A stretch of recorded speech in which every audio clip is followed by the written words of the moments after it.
Hi, my name is attorney Nicole Christie, the owner of the Christie Law Firm, and I just want to share some tips with you on what to do if DCF has removed your children.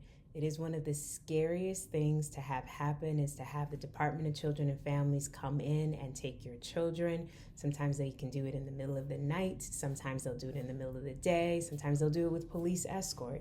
I know because I used to be a DCF worker and it was one of the hardest things for me to do. But sometimes it needed to be done because there was no other way to secure that child's safety.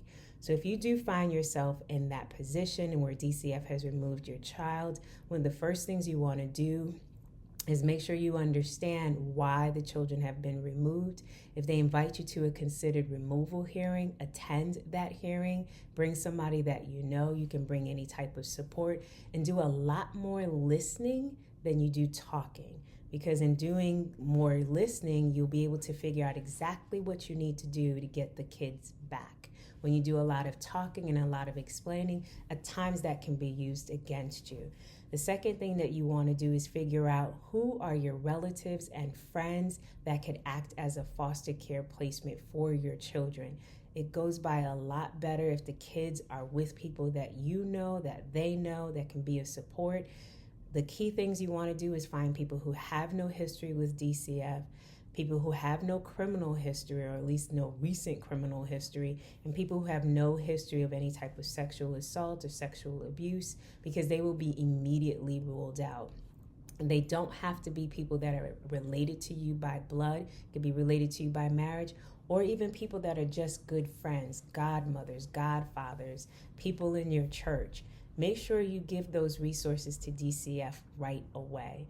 The third thing you want to do is make sure that when you get served, is to read all of the documents that are in the report and go and try to get an attorney. If you're not able to afford one, you can go through the court itself, or if you need to find a private attorney, we're definitely here to help.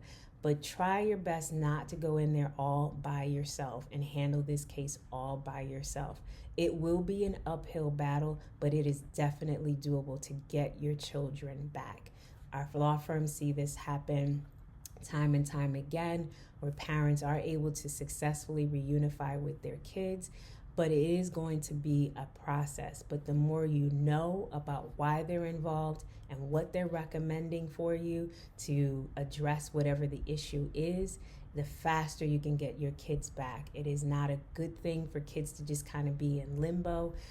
They need to be home, they need to be with their parents, but they need to be safe with their parents, safe with the parents who can love and support and care for them, even if they need a lot of love and support themselves.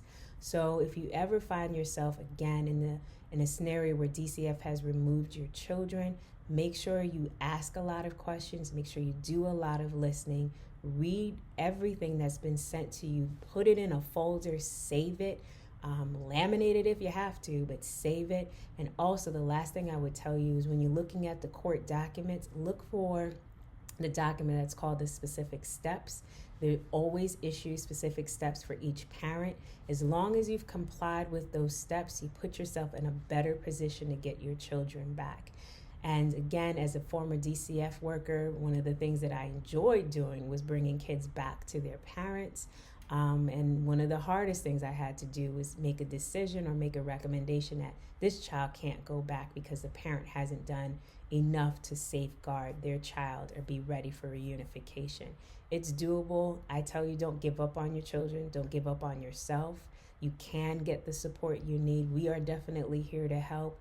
And so hopefully these tips will be a guidance to you. Take care.